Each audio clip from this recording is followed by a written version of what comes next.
जय श्री राधे। पूज्य श्री सद्गुरुदेव भगवान के चरणों में प्रणाम। पूज्य श्री सेठ जय दयाल गोयनका जी कहते हैं कि नाम की उपेक्षा नहीं करनी चाहिए। कुछ भाई नाम जप के महत्व को नहीं समझने के कारण उसकी निंदा कर बैठते हैं। वे कहा करते हैं कि राम राम करना और टाएं टाएं करना एक ही समान है।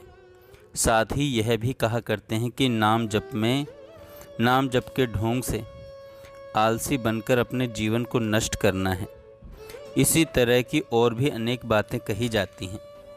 ऐसे भाइयों से मेरी प्रार्थना है कि बिना ही जांच किए इस प्रकार से नाम जप की निंदा कर जप करने वालों के हृदय में अश्रद्धा उत्पन्न करने की बुरी चेष्टा न किया करें, बल्कि कुछ समय तक नाम जप करके देखें कि उससे क्या लाभ होता है। व्यर्थ की निंदा या उपेक्षा कर पाप भाजन नहीं बनना चाहिए। बहुत से भाई नाम जप या भजन को अच्छा तो समझते हैं, परंतु प्रमाद या आलस्यवश भजन नहीं करते। यह उनकी बड़ी भारी भूल है। इस प्रकार दुर्लभ परंतु क्षणभंगुर मनुष्य शरीर को प्राप्त करके जो भजन में आलस्य करते हैं, उन्हें क्या कहा जाए। जीवन का सद्व्यय भजन में ही है। यदि अभी प्रमाद से इस अमूल्य सुअवसर को खो दिया तो पीछे सिवा पश्चाताप के और कुछ भी हाथ नहीं लगेगा। कबीर जी कहते हैं, मरोगे मरी जाओगे, कोई न लेगा नाम, उजड़ जाए बसाओगे, छाड़ी बसंता गाम। आजकल की 5 दिन जंगल होगा बास, ऊपर ऊपर हल फिरे, ढोर चरेंगे घास।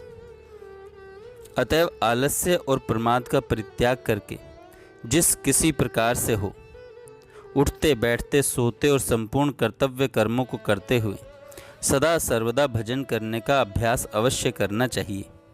माँ बच्चों को भुलाने के लिए उनके सामने नाना प्रकार के खिलौने डाल देती हैं।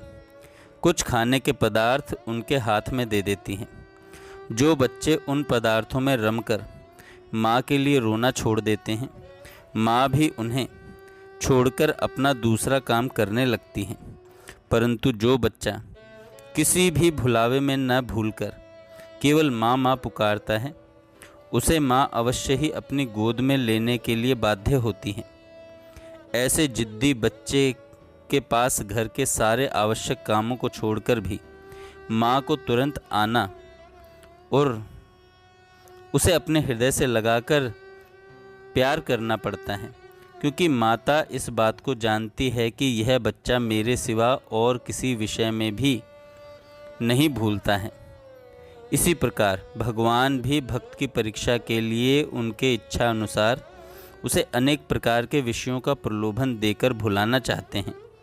जो उनमें भूल जाता है वह तो इस परीक्षा में अनुत्तीर्ण होता है, परंतु जो भाग्यवान भक्त संसार के समस्त पदार्थों को तुच्छ, क्षणिक और नाशवान समझकर उन्हें लात मार देता है और प्रेम में मग्न होकर सच्चे मन से उस सच्चिदानंदमयी माता से मिलने के लिए ही लगातार रोया करता है, ऐसे भक्त के लिए संपूर्ण कामों को छोड़कर भगवान को स्वयं तुरंत ही आना पड़ता है।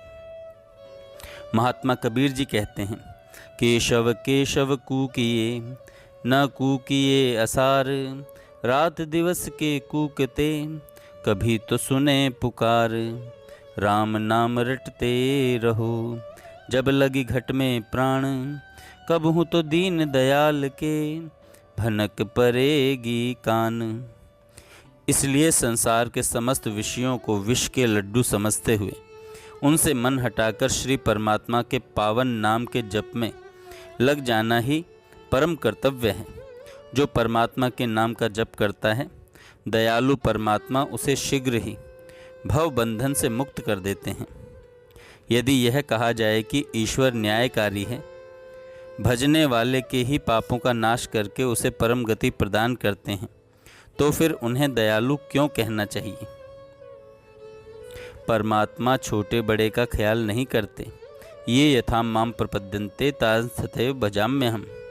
एक छोटे से छोटा व्यक्ति परमात्मा को जिस भाव से भजता है, उनके साथ जैसा बर्ताव करता है, वे भी उसको वैसे ही भजते और वैसा ही बर्ताव करते हैं।